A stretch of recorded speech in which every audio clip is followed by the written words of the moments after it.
It's 9:05 and WJVA listens to you. Even as a young man, Steve Highsmith had one of those voices that flows like a deep river. You're listening to WDGY Minneapolis. The voice and the microphone came together when he was at Notre Dame.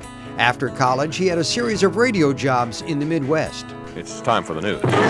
I'm Steve Highsmith with news you'll talk about. In the early 80s, Steve came to Philadelphia as a morning anchor and managing editor at WCAU Radio. He eventually became news director. A huge blast of flame right now going perhaps 50 feet into the air. At the start of his Philadelphia reporting career, he interviewed political heavyweights like Frank Rizzo. I love to duel with guys like you. Years later, he and Rizzo worked together when the former mayor became a talk show host at WCAU Radio. This is NJN News. President George Bush today brought his re-election campaign to Bergen County. Steve transitioned into TV in the Garden State, co-anchoring the news on New Jersey Public Television.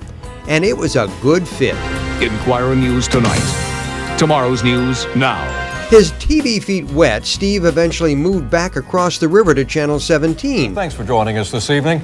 Here are some of tonight's stories making headlines. Where he wore a number of hats. 7 Johnsons on this wall of more than 600 names.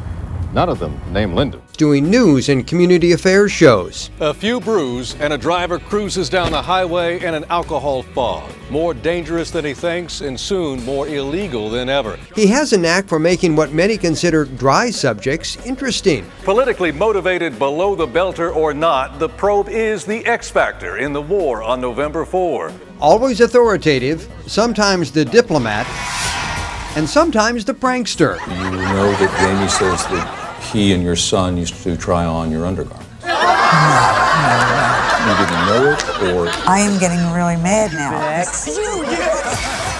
For 20 years, Steve has been the voice of the Mummers. Have a wonderful 2010, and thanks for the mummery. He also had a brief movie career with a small appearance in Fallen. And welcome everyone to Wines of the Delaware Valley. As stations have changed their focus, so has Steve. What was the mentality Now Director of Community Affairs at Channel 17 and the political expert and host of NBC10 at Issue on NBC10. I think there are other factors that are influencing. Given a busy schedule at 2 stations, this married father of 2 still finds time to be involved in several community service organizations. An asset to the tri-state area on and off the screen and worthy of being named to the Broadcast Pioneers Hall of Fame.